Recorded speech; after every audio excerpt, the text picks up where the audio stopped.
इयत्ता 8वी, विषय सामान्य विज्ञान, धडा 5वा, अणूचे अंतरंग. प्रस्तावना. अणू या संकल्पनेचा अभ्यास तुम्ही यापूर्वीच केलाय. एका सुईच्या टोकावर हजारो अणू असतात. म्हणजेच आपण कल्पनाही करू शकत नाही की अणू किती लहान असेल. तर आता सर्वप्रथम तुम्ही मला द्रव्य म्हणजे काय ते सांगा बरं. सर, वस्तू ज्यापासून तयार होते त्यास पदार्थ म्हणतात व पदार्थालाच शास्त्रीय भाषेत द्रव्य म्हणतात. अगदी बरोबर. डोळ्यांनी पाहता येणारा व ज्याचा अनुभव घेता येतो व वस्तू ज्यापासून तयार होते त्या पदार्थाला द्रव्य असं म्हटलं जातं. उदाहरणार्थ लाकूड, लोखंड, पेन, पेन्सिल, पुस्तक इत्यादी. बरं, आता तुम्ही मला अणू म्हणजे काय ते सांगा. सर, मूलद्रव्याच्या लहानात लहान कणाला अणू असं म्हणतात. अगदी बरोबर. रासायनिक अभिक्रियेत भाग घेणाऱ्या व मूलद्रव्याचे सर्व गुणधर्म असणाऱ्या मूलद्रव्याच्या लहानात लहान कणाला अणू असं म्हणतात. आता तुम्ही मला द्रव्याचा सर्वात लहान घटक कोणता ते सांगा बरं. सर, अणू हा द्रव्याचा सर्वात लहान घटक आहे. बरोबर. आपण हे अभ्यासलंय की द्रव्य हे रेणूंचे बनलेले असतात. रेणू हे अणूंपासून बनलेले असतात. म्हणजेच याचा अर्थ असा होतो की अणू हे द्रव्याचे सर्वात लहान एकक आहे. सर्व भौतिक व रासायनिक बदल घडताना आपली ओळख कायम ठेवणारा मूलद्रव्याचा लहानात लहान कण म्हणजेच अणू होय. अणू डोळ्यांनी दिसत नाहीत, परंतु कोट्यावधी अणू एकत्र आले की त्यांचे आकारमान डोळ्यांना दिसण्या इतपत मोठे होते. आपण या पाठामध्ये अणूंच्या अंतरंगांविषयी विस्ताराने माहिती अभ्यासणार आहोत. आता हा पुढील तक्ता पहा. या तक्त्यामध्ये काही पदार्थांची नावे व सूत्रे दिली आहेत. त्यावरून पदार्थांच्या लहानात लहान कणाची माहिती व पदार्थाचा प्रकार दर्शविणाऱ्या खुणा भरलेला तक्ता पहा. तर आता आपण अणूविषयी अधिक माहिती करून घेऊया. अणू. अनेक पदार्थांचे लहानात लहान कण रेणू असतात. काही पदार्थांच्या रेणूमध्ये एकच अणू असतो. रेणू हे अणूंच्या रासायनिक संयोगाने तयार होतात. म्हणजेच त्यावरून आपल्या लक्षात येतं की रासायनिक संयोगात भाग घेणारा मूलद्रव्याचा लहानात लहान कण म्हणजे अणू होय. अणूविषयीची संकल्पना 2500 वर्षांहूनही जुनी आहे, पण काळाच्या ओघामध्ये त्याचा विसर पडताना दिसून येतो. तर आता आपण त्या काळातील वैज्ञानिकांनी अणूविषयी मांडलेले मत काय होते ते पाहूया. ख्रिस्तपूर्व 6व्या शतकामध्ये भारतीय तत्वज्ञ महर्षी कणाद यांनी प्रत्येक पदार्थ हा अतिसूक्ष्म कणांचा बनलेला असतो असे मत मांडले. तसेच द्रव्याचे लहान कणांमध्ये विभाजन करायला एक मर्यादा असते. त्यांना कणाद मुनींनी परमाणू हे नाव दिले. परमाणू अनाशवंत असतो असे मत महर्षी कणाद यांनी मांडले आहे. ख्रिस्तपूर्व 5व्या शतकामध्ये ग्रीक तत्ववेत्ता डेमोक्रिटस यांनी द्रव्य हे सूक्ष्म कणांनी बनलेले असते व या कणांना कापता येत नाही असे मत मांडले. डेमोक्रिटस यांनी द्रव्याच्या या लहानात लहान कणाला ॲटम म्हणजेच अणू हे नाव दिले. ग्रीक भाषेमध्ये ॲटमॉस म्हणजे कापता न येणारा, म्हणून ॲटमॉस या नावावरून अणूला ॲटम असं म्हटलं जातं. आधुनिक काळामध्ये अनेक वैज्ञानिकांनी प्रयोगांद्वारे अणूचे स्वरूप, अंतरंग स्पष्ट करून सांगण्याचा प्रयत्न केला आहे. याची सुरुवात डाल्टनच्या अणुसिद्धांताने झाली आहे.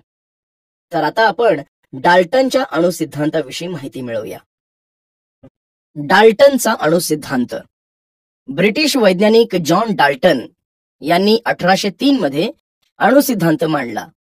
या सिद्धांतानुसार त्याने द्रव्य हे अणूंचे बनलेले असते आणि अणू हे अविभाजनीय व अनाशवंत असतात असे मत मांडले. एका मूलद्रव्याचे सर्व अणू हे एक समान असतात, तर भिन्न मूलद्रव्यांचे अणू भिन्न असतात. त्यांचे वस्तुमान भिन्न असते. द्रव्य हे अणूंपासून बनलेले आहे.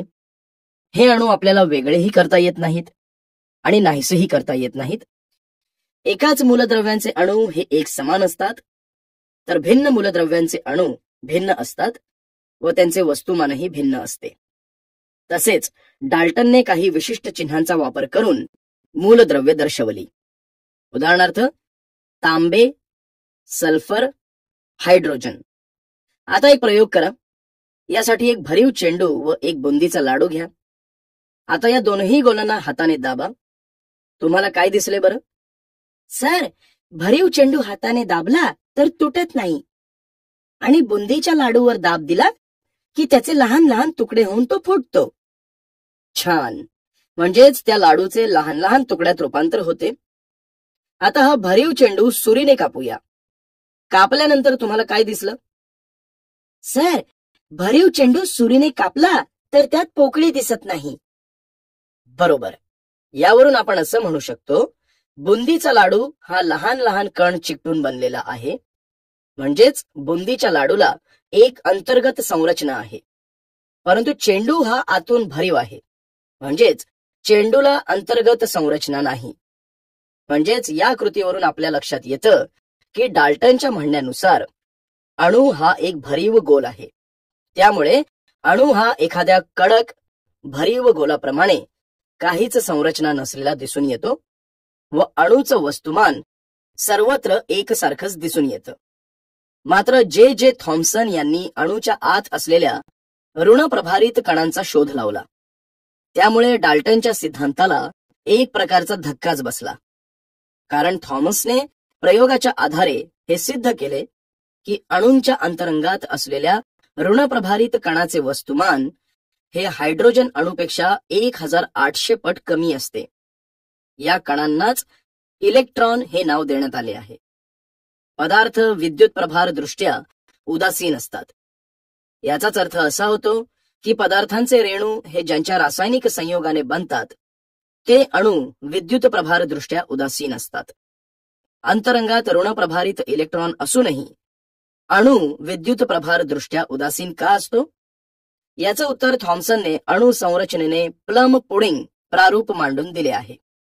आता आपण थॉम्सन या वैज्ञानिकाने मांडलेले प्लम पुडिंग अणु प्रारूप अभ्यासूया. थॉम्सनचे प्लम पुडिंग अणु प्रारूप. इसवी सन 1904 मध्ये थॉम्सन यांनी अणु संरचनेचे प्लम पुडिंग प्रारूप मांडले आहे. हे प्रारूप सर्वप्रथम त्यांनीच मांडले आहे. या अणु संरचनेच्या प्रारूपानुसार अणूमध्ये सर्व ठिकाणी धनप्रभार पसरलेला असतो. त्यामध्ये ऋणप्रभार जडवलेले इलेक्ट्रॉन असतात. या संरचनेमध्ये धनप्रभाराचे संतुलन इलेक्ट्रॉनवरील ऋणप्रभारामुळे होते. त्यामुळेच अणू हा विद्युत प्रभार दृष्ट्या उदासीन होत असतो. या आकृती पहा. या आकृतीवरून आपल्याला थॉम्सनच्या प्लम पुडिंग अणु प्रारूपाची कल्पना येते. आता तुम्ही मला थॉम्सनच्या प्रारूपानुसार अणूच्या वस्तुमानाचे वितरण कसे असेल ते सांगा आणि हे वितरण डाल्टनच्या अणु सिद्धांताप्रमाणे सर्वत्र समान आहे की असमान आहे ते सांगा. सर, डाल्टनच्या प्रारूपानुसार अणूच्या वस्तुमानाचे वितरण सर्वत्र एकसारखेच असते. तर थॉम्सनच्या अणु सिद्धांताप्रमाणे अणूच्या वस्तुमानाचे वितरण असमान असू शकते. छान. बरं, आता तुम्ही मला सांगा, कॅरम खेळताना स्ट्रायकरने सोंगटीवर धरलेला नेम चुकला तर स्ट्रायकर कोणत्या दिशेने जाईल? सर, कॅरम खेळताना नेम चुकला तर स्ट्रायकर त्याच दिशेने समोर जातो व त्याच्या मार्गात एखादी सोंगटी आली तर त्या सोंगटीवर आदळतो किंवा कॅरमच्या कडांवर आदळतो किंवा कॅरमच्या पॉकेटमध्ये जातो. बरोबर. बरं, आता तुम्ही मला सांगा, स्ट्रायकरने बरोबर नेम लागला तर स्ट्रायकर कोणत्या दिशेने जाईल? म्हणजेच सरळ, पुढे की बाजूच्या दिशेला की उलट दिशेला? सर, नेम बरोबर लागला तर स्ट्रायकर पुढे जातो किंवा सोंगटीच्या बाजूला जातो. बरोबर. म्हणजेच स्ट्रायकरची दिशा ही स्ट्रायकरच्या वेगावर अवलंबून असते. अशा प्रकारे आपण डाल्टनचा अणु सिद्धांत व थॉम्सनचे प्लम पुडिंग प्रारूप यांविषयी माहिती करून घेतली. आता मी तुम्हाला प्लम पुडिंग या पदार्थाविषयी थोडी माहिती सांगतो. प्लम पुडिंग किंवा प्लम केक हा गोड पदार्थ आहे व तो ख्रिसमस या सणामध्ये मोठ्या प्रमाणात बनवला जातो. या पदार्थामध्ये पूर्वी पाश्चात्य देशांमध्ये प्लम या फळाचे सुकवलेले तुकडे घालत असत. मात्र आताच्या काळात प्लम फळाच्या तुकड्यांऐवजी बेदाणे किंवा खजूर यांचा वापर केला जातो. रुदरफोर्डचे केंद्रकीय अणुप्रारूप 1911. मुलांनो, आता आपण रुदरफोर्डचे केंद्रकीय अणुप्रारूप जाणून घेऊया. अर्नेस्ट रुदरफोर्ड यांनी 1911 साली विकिरण प्रयोगांच्या आधारे अणूंच्या अंतरंगांचा वेध घेतला व इसवी सन 1911 मध्ये अणूचे केंद्रकीय प्रारूप मांडले आहे. ही आकृती पहा. या आकृतीत दाखवल्याप्रमाणे रुदरफोर्ड यांनी सोन्याच्या अतिशय पातळ पत्र्यावर अल्फा कणांचा मारा केला. या चिन्हाला अल्फा असे म्हटले जाते. म्हणजेच रुदरफोर्ड यांनी सोन्याच्या पातळ पत्र्यावर किरणोत्सारी मूलद्रव्यातून उत्सर्जित होणाऱ्या धनप्रभारित अल्फा कणांचा मारा केला व कणांच्या मार्गाचे निरीक्षण केले. तेव्हा त्यांच्या लक्षात आले की सोन्याच्या पत्र्याभोवती प्रतिदीप्तिमान पडदा लावूनही अल्फा कण हे पडद्याच्या आर पार गेले. त्यांना असे वाटले होते की पडद्यावर पडून अल्फा किरण परावर्तित होतील, मात्र हे अल्फा कण पडद्याच्या आरपार गेले. त्यातील काही कण हे पत्र्यातून सरळ गेले, तर काही अल्फा कणांचे मूळ मार्गापासून लहान कोनांमधून विचलन झाले, तर काही अल्फा कणांचे मोठ्या कोनातून विचलन झाले. आणि आश्चर्य म्हणजे 20,000 कणांपैकी एक अल्फा कण हा मूळ मार्गाच्या उलट दिशेने उसळला. या निरीक्षणानंतर रुदरफोर्ड यांच्या लक्षात आलं की मोठ्या प्रमाणात अल्फा कण पडद्यातून आर पार गेले, म्हणजेच त्या कणांच्या मार्गात कोणताही अडथळा नव्हता. याचाच अर्थ असा लावता येईल की सोन्याच्या स्थायीरूप पत्र्यामधील अणूच्या आतील बरीच जागा ही मोकळीच असली पाहिजे. ज्या थोड्या अल्फा कणांचे लहान किंवा मोठ्या कोनातून विचलन झाले त्यांच्या मार्गात अडथळा आला. याचाच अर्थ असा लावण्यात आला की अणूचा धनप्रभारित व जड भाग अणूच्या मध्यभागी होता. या निरीक्षणावरून रुदरफोर्ड यांनी अणूचे केंद्रकीय प्रारूप पुढील प्रमाणे मांडले आहे. 1. अणूच्या केंद्रभागी म्हणजेच मध्यभागी धनप्रभारित केंद्रक असते. 2. या केंद्रकात अणूचे जवळपास सर्व वस्तुमान एकवटलेले असते. 3. केंद्रकाभोवती इलेक्ट्रॉन नावाचे ऋणप्रभारित कण परिभ्रमण करत असतात. 4. सर्व इलेक्ट्रॉनांवरील एकत्रित असलेला ऋणप्रभार हा केंद्रकावरील धनप्रभारा एवढा असल्याने विजातीय प्रभाराचे संतुलन होऊन अणू विद्युतदृष्ट्या उदासीन असतो. 5. परिभ्रमण करणारे इलेक्ट्रॉन व अणुकेंद्रक यांच्या दरम्यान पोकळी असते. बर, आता मला सांगा, अणूला अंतर्गत संरचना आहे हे कोणत्या शोधामुळे लक्षात आले? सर, किरणोत्सारी प्रयोगामुळे. अगदी बरोबर. 1896 साली किरणोत्साराचा शोध लागला. त्यामुळेच अणूला अंतर्गत संरचना असते हे समजले. आता तुम्ही मला डाल्टनच्या अणु सिद्धांतातील भरीव अणू व थॉम्सनच्या प्रारूपातील भरीव अणू यांच्यात काय फरक आहे ते सांगा बरं. डाल्टनच्या अणु सिद्धांतातील अणू कडक व भरीव गोलाप्रमाणे आहे, तर थॉम्सनच्या प्रारूपामधील अणूमध्ये सर्वत्र धनप्रभार पसरलेला असतो व त्यामध्ये ऋणप्रभारी इलेक्ट्रॉन जडवलेले असतात. अगदी बरोबर. डाल्टनचा अणू कडक व भरीव आहे, त्याला काहीच संरचना नसते, तर थॉम्सनचा अणू धन व ऋणप्रभारित असून त्याला संरचना असते.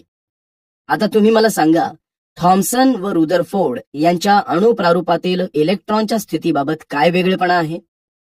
सर, थॉम्सनच्या अणुप्रारूपांनुसार अणूंमध्ये धनप्रभारयुक्त जेल पसरलेले असतात, त्यामध्ये ऋणप्रभारित इलेक्ट्रॉन जडवलेले असतात, तर रुदरफोर्डच्या अणुप्रारूपानुसार केंद्रकाभोवती ऋणप्रभारित इलेक्ट्रॉन परिभ्रमण करत असतात.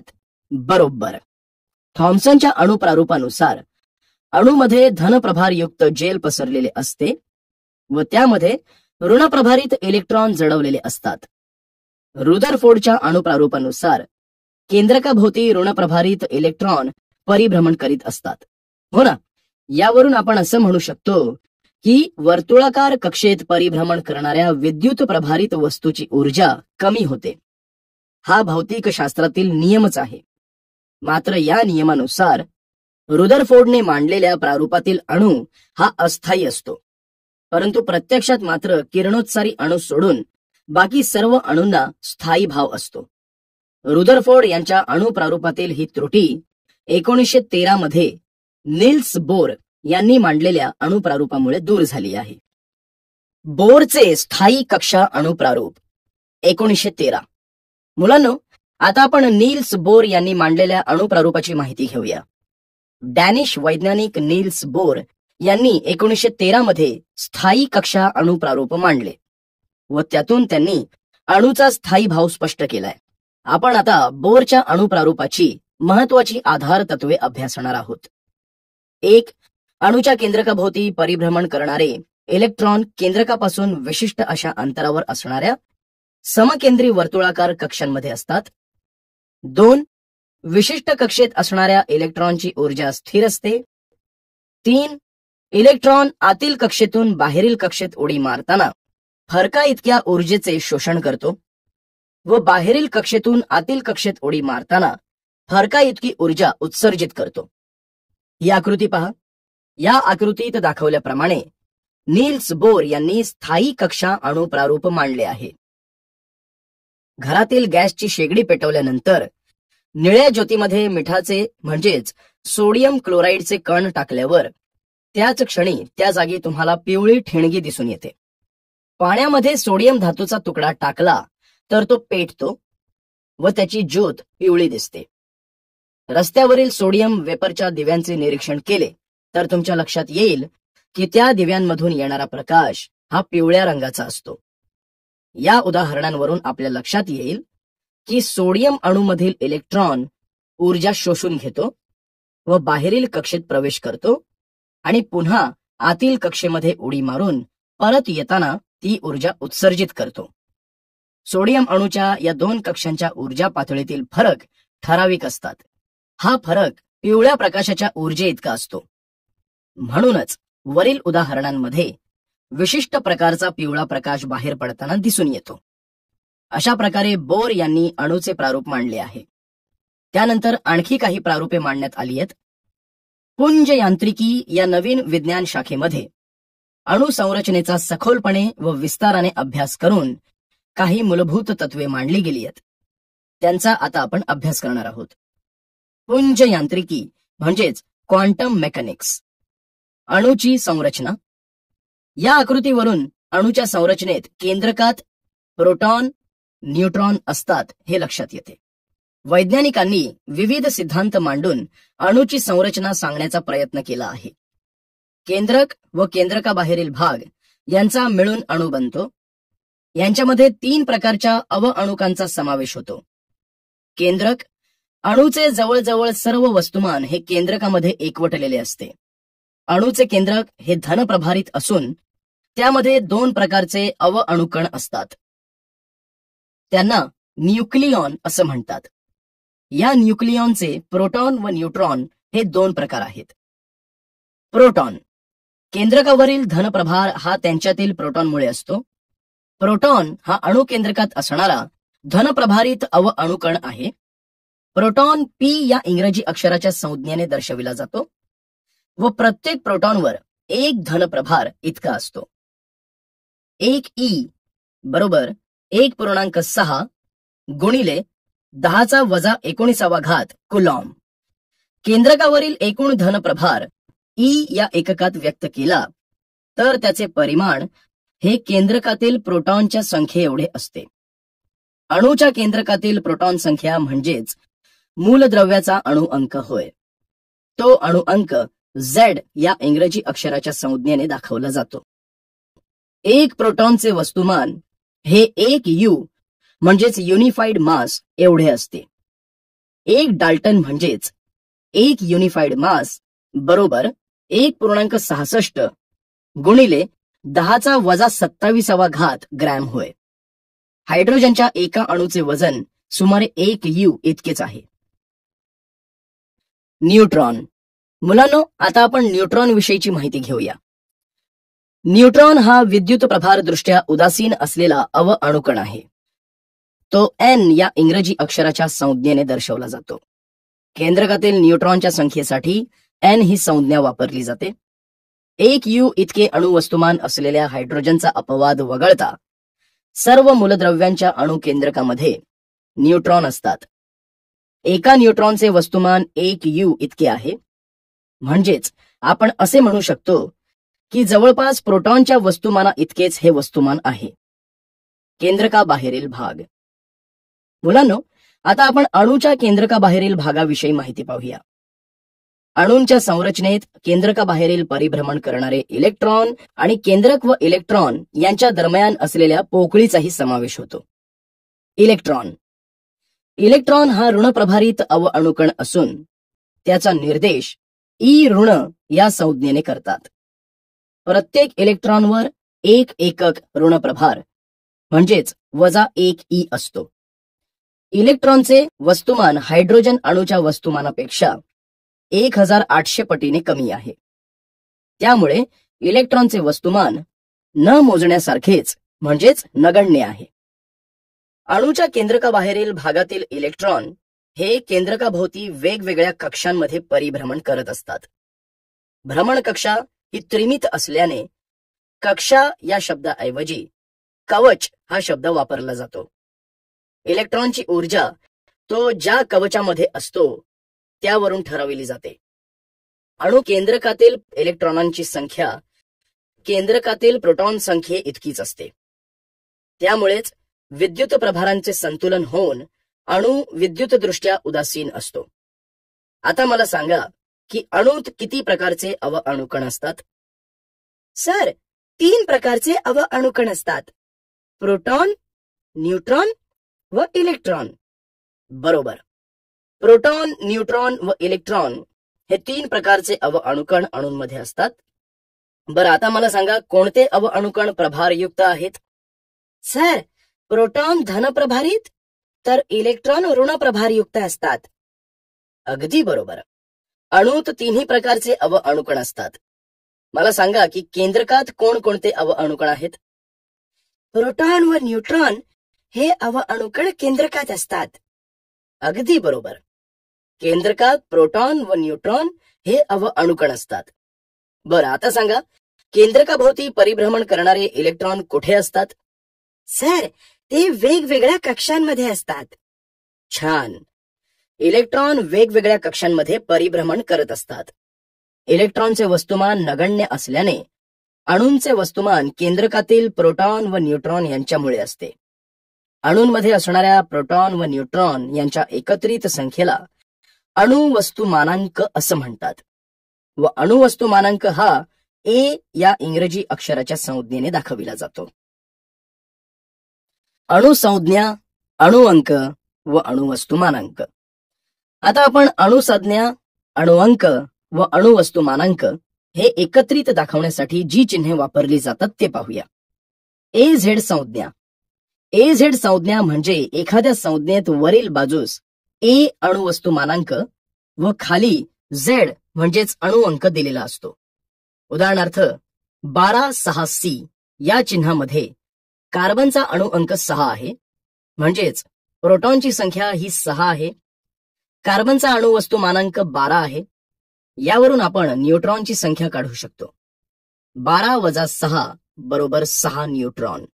बरं, आता मला सांगा ऑक्सिजनची संज्ञा O आहे व त्याच्या केंद्रकात 8 प्रोटॉन व 8 न्यूट्रॉन असतात. तर यावरून ऑक्सिजनचा अणुअंक व अणुवस्तुमानांक किती आहे व त्याची चिन्हांकित संकेताने मांडणी कशी कराल? अणुवस्तुमानांक बरोबर प्रोटॉन अधिक न्यूट्रॉन बरोबर 8 + 8. अणुवस्तुमानांक बरोबर 16. अणुअंक प्रोटॉनची संख्या बरोबर 8. चिन्हांकित संकेत बरोबर AZO. ऑक्सिजनचा अणुवस्तुमानांक 16 असून अणुअंक 8 आहे. Z बरोबर अणुअंक, प्रोटॉनची संख्या बरोबर 8, अणुवस्तुमानांक बरोबर 16. चिन्हांकित संकेत बरोबर 16-8O. बरोबर. बरं, आता तुम्ही मला सांगा कार्बनचा अणुअंक 6 आहे, तर कार्बनच्या अणूत किती इलेक्ट्रॉन असतील? सर, कार्बनचा अणुअंक 6 आहे. केंद्रकाबाहेरील इलेक्ट्रॉनची संख्या ही केंद्रकात असणाऱ्या प्रोटॉन संख्येबरोबर असते, म्हणून कार्बनच्या अणूत 6 इलेक्ट्रॉन असतात. अगदी बरोबर. बरं, आता सांगा की सोडियमच्या अणूत 11 इलेक्ट्रॉन आहेत, तर सोडियमचा अणुअंक किती आहे? सोडियमच्या केंद्रकाबाहेर इलेक्ट्रॉनची संख्या 11 आहे. ही प्रोटॉन्सच्या संख्ये इतकी असते, म्हणून सोडियमचा अणुअंक हा 11 आहे. बरोबर. आता मला सांगा, मॅग्नेशियमचा अणु अंक 12 व अणुवस्तुमानांक 24 आहे, तर हे तुम्ही कसं दर्शवाल? 2412 Mg म्हणजेच मॅग्नेशियमचा अणुवस्तुमानांक 24 असून अणुअंक 12 आहे. हे याप्रमाणे दर्शवता येतं. छान. मग मला सांगा, कॅल्शियमचा अणुअंक 20 आहे व अणुवस्तुमानांक 40 आहे, तर यावरून कॅल्शियमच्या केंद्रकात किती न्यूट्रॉन असतील? कॅल्शियमच्या अणुकेंद्रकात 20 न्यूट्रॉन आहेत. बरोबर. न्यूट्रॉनची संख्या बरोबर अणुवस्तुमानांक वजा अणुअंक याप्रमाणे 40 वजा 20 केल्यास न्यूट्रॉनची संख्या 20 मिळाली. इलेक्ट्रॉनचे वितरण. बोरने मांडलेल्या अणुप्रारूपानुसार इलेक्ट्रॉन स्थायी कवचामध्ये परिभ्रमण करत असतात. या कवचांना विशिष्ट अशी ऊर्जा प्राप्त झालेली असते. यामधील अणुकेंद्रकाच्या सर्वात जवळच्या कवचाला पहिले कवच, तर त्यानंतरच्या कवचाला दुसरे कवच असे म्हटले जाते. कवचाच्या क्रमांकासाठी N ही संज्ञा वापरली जाते. N बरोबर 1, 2, 3, 4 या क्रमांकानुसार कवचांना KLMN अशा संज्ञा वापरल्या जातात. तसेच प्रत्येक कवचामध्ये 2N चा वर्ग या सूत्रात किमती टाकल्यानंतर मिळालेल्या संख्ये इतके इलेक्ट्रॉन असतात. ज्याप्रमाणे N चे मूल्य वाढत जाते तशी त्या कवचातील इलेक्ट्रॉनची ऊर्जा वाढते. हा तक्ता पहा. या तक्त्यात आपण सूत्रानुसार इलेक्ट्रॉनची जास्तीत जास्त संख्या किती होते ते लिहिलंय. या तक्त्यावरून तुमच्या लक्षात आलं असेल की इलेक्ट्रॉनची संख्या कशी वाढत जाते व इलेक्ट्रॉनचे वितरण कसे होते. तुम्हाला कल्पना असेल की अणूंची संरचना व सूर्यमाला यांच्यात साधर्म्य आढळून येते. सूर्यमालेतील ग्रह हे सूर्याभोवती गुरुत्वीय बलामुळे फिरतात. तर मग आता मला सांगा की अणुसंरचनेत कोणते बल कार्यरत असेल? सर, अणुसंरचनेत विद्युत बल कार्यरत असू शकते. अगदी बरोबर. अणुसंरचनेत विद्युत बल हे गुरुत्वीय बलापेक्षा जास्त बलवान असते. त्यामुळे गुरुत्व बलाकडे दुर्लक्ष केले जाते. तुम्हाला हे माहित आहे की केंद्रकात अनेक धनप्रभारित प्रोटॉन एकत्र असतात. तर आता मला सांगा, केंद्रकातील केंद्रीय बलाचे कार्य काय असेल? सर, केंद्रकातील केंद्रीय बल प्रोटॉन व न्यूट्रॉन यांना एकत्र ठेवते. छान. केंद्रकातील केंद्रीय बलाचे हे महत्वाचे कार्य आहे. मूलद्रव्यांचे इलेक्ट्रॉन संरूपण. मुलांनो, आपण पाहिलंय की KLMN या कवचांमध्ये अनुक्रमे 2, 8, 18, 32 इतके इलेक्ट्रॉन सामावू शकतात. यालाच कवचांची कमाल धारकता असं म्हणतात. कवचाच्या कमाल धारकतेनुसार अणूंमध्ये असणाऱ्या इलेक्ट्रॉनचे कवचांमध्ये वितरण होत असते. तर आता आपण इलेक्ट्रॉन संरूपण म्हणजे काय ते पाहूया. इलेक्ट्रॉन संरूपण. एखाद्या मूलद्रव्याच्या अणूमधील इलेक्ट्रॉनांची कवचनिहाय मांडणी म्हणजेच त्या मूलद्रव्याचे इलेक्ट्रॉन संरूपण होय. इलेक्ट्रॉनकडील ऊर्जा ही नेहमी त्या इलेक्ट्रॉनच्या कवचातील स्थानावर अवलंबून असते. म्हणजे इलेक्ट्रॉन ज्या कवचात आहे त्यानुसार त्याची ऊर्जा निश्चित झालेली असते. कवचातील इलेक्ट्रॉनच्या वितरणाची व्यवस्था पहिल्या कवचात सर्वात कमी व नंतरच्या कवचात वाढत जाते. पहिल्या कवचातील इलेक्ट्रॉनांची ऊर्जा ही सर्वात कमी असते. त्या पुढील कवचांमधील इलेक्ट्रॉनची ऊर्जा कवच क्रमांकाप्रमाणे वाढत जाते. अणूचे हे इलेक्ट्रॉन कवचाच्या कमाल धारकतेप्रमाणे तसेच ऊर्जेच्या चढत्या क्रमानुसार कवचांमध्ये आपले स्थान मिळवत असतात. आता खालील तक्त्यातील मूलद्रव्यांच्या अणूंचे इलेक्ट्रॉन संरूपण पहा. वरील तक्त्यामध्ये इलेक्ट्रॉन संरूपण हे स्वल्प विरामांनी विलग केलेल्या अंकांनी दाखवले जाते. यातील अंक हे ऊर्जेच्या चढत्या क्रमाने असलेल्या कवचांमधील इलेक्ट्रॉन संख्या दाखवतात.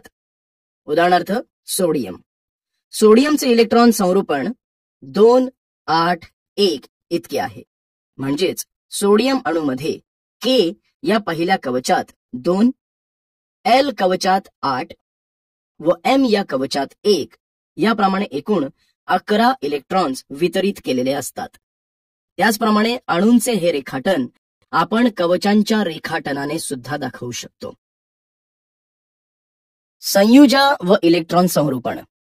मुलांनो, अणूच्या बाह्यतम कक्षेत द्विक अथवा अष्टक स्थिती प्राप्त होण्यासाठी किंवा अणूची बाह्यतम कक्षा स्थिर होण्यासाठी दिल्या किंवा घेतल्या जाणाऱ्या इलेक्ट्रॉनची संख्या म्हणजे त्या मूलद्रव्याची संयुजा होय.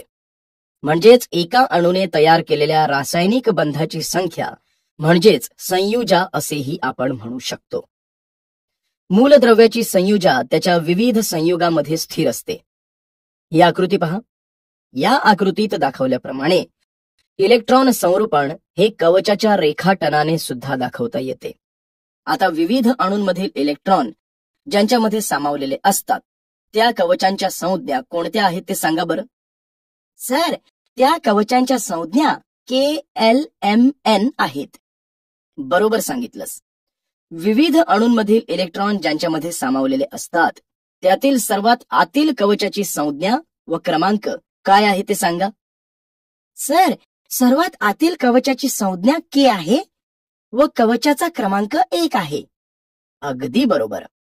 बर, आता फ्लोरीन अणूमधील इलेक्ट्रॉन ज्या कवचामध्ये वितरित झालेले असतात त्याच्या संज्ञा सांगा.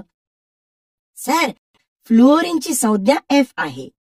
त्याचा अणुअंक 9 असून इलेक्ट्रॉन संरूपण 2-7 असं आहे. छान. मग मला फ्लोरीन अणूंमधील सर्वात बाहेरचे कवच कोणते ते सांगा पाहू. L. अगदी बरोबर. फ्लोरीन अणूमधील L हे सर्वात बाहेरचे कवच आहे. मग आता मला सांगा सोडियम अणूंमधील बाह्यतम कवच कोणते. M. सोडियमचे इलेक्ट्रॉन संरूपण 281 म्हणून M हे त्याचे बाह्यतम कवच आहे. छान.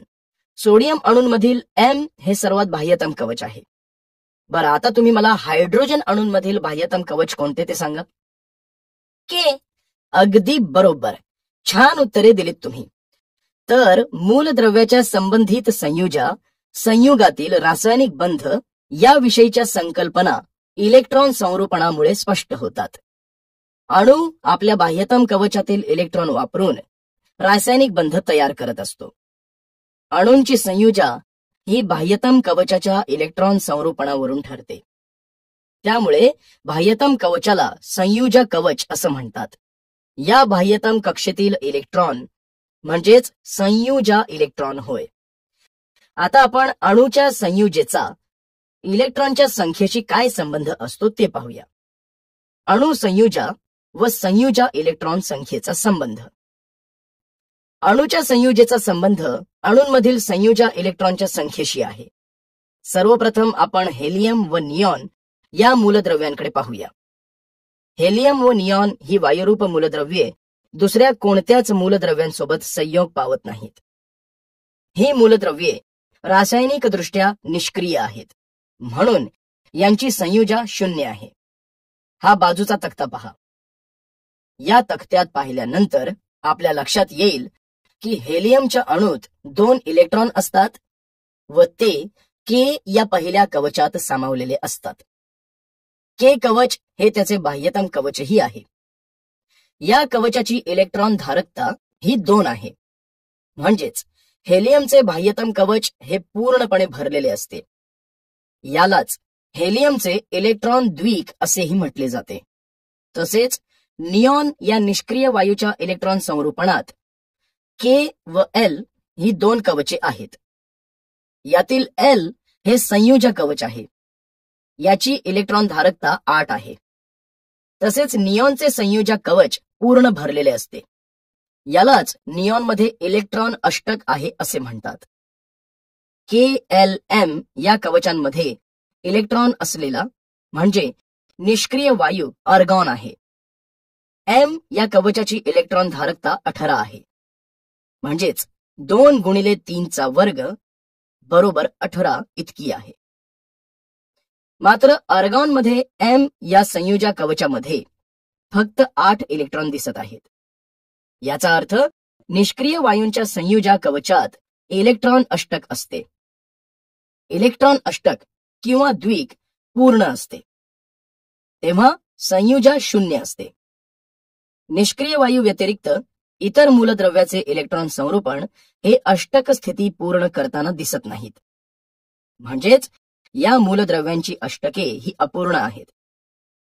आता आपण हायड्रोजन या मूलद्रव्याची माहिती घेऊया. हायड्रोजनचे इलेक्ट्रॉन संरूपण 1 आहे. त्यामुळे हायड्रोजनचे इलेक्ट्रॉन द्विक अपूर्ण आहे असे दिसून येते.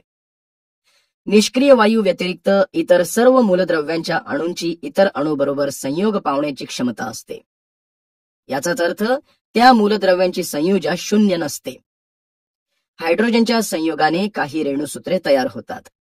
जसे 2 हायड्रोजन एकत्र आल्याने H2 हे रेणुसूत्र तयार होते व हायड्रोजनचे द्विक पूर्ण होते. त्याचप्रमाणे हायड्रोजन व क्लोरीन यांचे HCl हायड्रोक्लोरिक आम्ल तयार होते. यावरून हायड्रोजनची संयुजा 1 आहे हे लक्षात येते. हायड्रोजनच्या इलेक्ट्रॉन संरूपणामध्ये असे दिसते की हायड्रोजनमध्ये 1 इलेक्ट्रॉन K या कवचामध्ये आहे. म्हणजेच हायड्रोजनमध्ये पूर्ण द्विक स्थितीपेक्षा 1 इलेक्ट्रॉन कमी असल्याचे दिसते. ही एक संख्या हायड्रोजनच्या संयुजेशी जुळते. तसेच सोडियमच्या 281 या संरूपणावरून असं लक्षात येतं की सोडियमच्या संयुजा कवचात 1 इलेक्ट्रॉन आहे आणि सोडियम क्लोराईड, सोडियम हायड्राईड या रेणुसूत्रांवरून समजते की सोडियमची संयुजा 1 आहे. म्हणजेच यावरून आपण असं म्हणू शकतो की मूलद्रव्यांची संयुजा व त्यांच्या संयुजा कवचातील इलेक्ट्रॉन संख्या यात काहीतरी संबंध आहे. जरा डोके चालवा. मुलांनो, हा तक्ता पहा. यामध्ये मूलद्रव्यांची संयुजा, इलेक्ट्रॉन संरूपण व इलेक्ट्रॉनची संख्या दिली आहे. यावरून तुम्हाला संयुजेविषयी स्पष्ट कल्पना येईल. या तक्त्याचे निरीक्षण केले असता आपल्याला मूलद्रव्याची संयुजा व त्यांच्या संयुजा कवचातील इलेक्ट्रॉन संख्या यांचा संबंध लक्षात येतो. आपण आता हा तक्ता अभ्यासला आहे. यावरून आता मला सांगा की जेव्हा मूलद्रव्यातील संयुजा इलेक्ट्रॉन संख्येचे X चे मूल्य हे 4 किंवा 4 पेक्षा कमी असेल तेव्हा X चे मूल्य मूलद्रव्याच्या संयुजेशी जुळते का? हो, जुळते. बरोबर. जेव्हा मूलद्रव्यातील संयुजा इलेक्ट्रॉन संख्येचे X चे मूल्य 4 किंवा 4 पेक्षा कमी असेल तेव्हा X चे मूल्य मूलद्रव्यांच्या संयुजेशी जुळत असते. बरं, आता सांगा, जेव्हा X चे मूल्य 4 किंवा 4 पेक्षा अधिक असेल तेव्हा 8 वजा X चे मूल्य मूलद्रव्याच्या संयुजेशी जुळते का? हो, जुळते. अगदी बरोबर. या मूलद्रव्यांचे इलेक्ट्रॉन अष्टक पूर्ण होण्यासाठी किती इलेक्ट्रॉन कमी आहेत? 8 वजा X. बरोबर. X चे मूल्य 4 किंवा 4 पेक्षा अधिक आहे म्हणून 8 वजा X चे मूल्य मूलद्रव्याच्या संयुजेशी जुळते व अष्टक पूर्ण होण्यासाठी 8 वजा X इलेक्ट्रॉन कमी पडतात. यावरून आपल्या लक्षात येईल की ज्या मूलद्रव्यात संयुजा इलेक्ट्रॉन संख्या 4 किंवा त्यापेक्षा कमी असते त्या मूलद्रव्याची संयुजा त्यातील संयुजा इलेक्ट्रॉन संख्या एवढी असते. या उलट ज्या मूलद्रव्यात 4 किंवा त्याहून अधिक इलेक्ट्रॉन असतात तेव्हा अष्टक पूर्ण होण्यासाठी जितके इलेक्ट्रॉन कमी असतात ती उणिवेची संख्या म्हणजेच त्या मूलद्रव्याची संयुजा असते. आता आपण मूलद्रव्याची संयुजा व मूलद्रव्याचे इलेक्ट्रॉन संरूपण यातील संबंध पाहूया. बरं, सर्वप्रथम तुम्ही मला सांगा की मूलद्रव्याचा अणुअंक म्हणजे काय? अणूमधील इलेक्ट्रॉन किंवा प्रोटॉनच्या संख्येला त्या मूलद्रव्याचा अणुअंक म्हणतात व तो Z या संज्ञेने दाखवतात. छान. हा तक्ता पहा. या तक्त्यात काही मूलद्रव्यांचे अणुअंक दिलेत आणि त्या मूलद्रव्याच्या बाह्यतम कक्षेत प्रत्येकी किती इलेक्ट्रॉन आहेत हेही दिले आहे. आता पुढील तक्त्यात मूलद्रव्यांच्या इलेक्ट्रॉनची संख्या दिली आहे. तसेच त्या मूलद्रव्याचे इलेक्ट्रॉन संरूपण, संयुजा इलेक्ट्रॉन संख्या व संयुजा दिल्या आहेत ते पहा. आता मला सांगा, अणुक्रमांक व अणुवस्तुमानांक नेहमी पूर्णांकातच का असतात? सर, अणूचे अणुवस्तुमानांक व अणुअंक हे नेहमी पूर्णांकात असतात कारण अणूमधील प्रोटॉन व न्यूट्रॉनच्या संख्येला अणुवस्तुमानांक म्हणतात. प्रोटॉन व इलेक्ट्रॉनच्या संख्येला अणुअंक म्हणतात. हे दोन्ही नेहमी पूर्णांकातच असतात. बरोबर. बर, आता मला सांगा, सल्फरमध्ये 16 प्रोटॉन व 16 न्यूट्रॉन असतात तर त्याचा अणुअंक व अणुवस्तुमानांक किती असेल? सल्फरचा अणुअंक 16 आहे व सल्फरचा अणुवस्तुमानांक 32 आहे. अगदी बरोबर. सल्फरचा अणुअंक 16 आहे व अणुवस्तुमानांक 32 आहे. समस्थानिके. मुलांनो, आता आपण समस्थानिकांविषयी माहिती अभ्यासूया. मूलद्रव्याचा अणुअंक हा मूलद्रव्याचा मूलभूत गुणधर्म आहे. अणुअंक हाच मूलद्रव्याची रासायनिक ओळख आहे. निसर्गामध्ये काही मूलद्रव्यांमध्ये अणुअंक सारखाच असतो, परंतु अणुवस्तुमानांक मात्र विभिन्न असे अणू असतात. एकाच मूलद्रव्याच्या अशा भिन्न अणुवस्तुमानांक असलेल्या अणूंना समस्थानिके म्हणतात.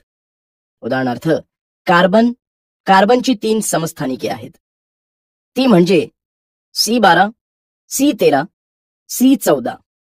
समस्थानिकांचा अणुवस्तुमानांक 12C, 13C, 14C या पद्धतीने दर्शवितात. समस्थानिकांची प्रोटॉन संख्या समान असते, परंतु न्यूट्रॉन संख्या भिन्न असते. हे आपल्याला खालील तक्त्यावरून समजेल. या तक्त्यावरून आपल्या लक्षात येईल की या उदाहरणामध्ये अणुवस्तुमानांक बरोबर 12 आहे, प्रोटॉन संख्या बरोबर 6 आहे, म्हणून न्यूट्रॉन संख्या बरोबर अणुवस्तुमानांक वजा प्रोटॉन संख्या. अणुवस्तुमानांकातून प्रोटॉन संख्या वजा केल्यास न्यूट्रॉन संख्या मिळते, म्हणून कार्बनच्या 12 अणुवस्तुमानांकातून 6 प्रोटॉन वजा केल्यावर 6 ही न्यूट्रॉन संख्या मिळाली. अशा प्रकारे या सूत्रांच्या सहाय्याने आपण न्यूट्रॉन संख्या काढू शकतो. आता आपण समस्थानिकांचे उपयोग काय आहेत ते पाहूया. समस्थानिकांचे उपयोग. बऱ्याच क्षेत्रात समस्थानिकांचा उपयोग होतो. काही मूलद्रव्यांची समस्थानिके किरणोत्सारी असतात. त्यामुळे औद्योगिक क्षेत्र, कृषी क्षेत्र, वैद्यक क्षेत्र, संशोधन अशा विविध क्षेत्रात समस्थानिकांचा उपयोग करतात. 1. युरेनियम 235 चा उपयोग केंद्रकीय विखंडन व ऊर्जा निर्मितीसाठी केला जातो. 2.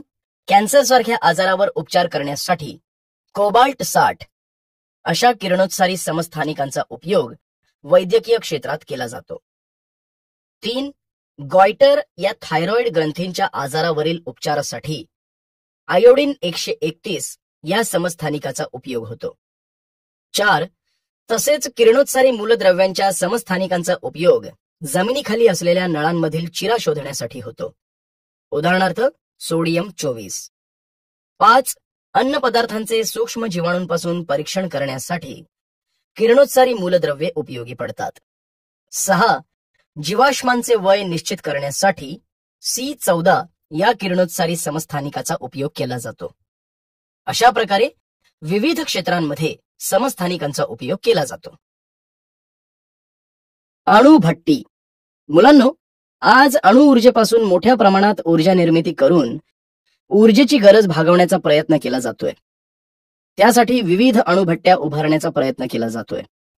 अणुऊर्जेच्या वापराने मोठ्या प्रमाणावर वीज निर्मिती करणारे संयंत्र म्हणजे अणुभट्टी होय.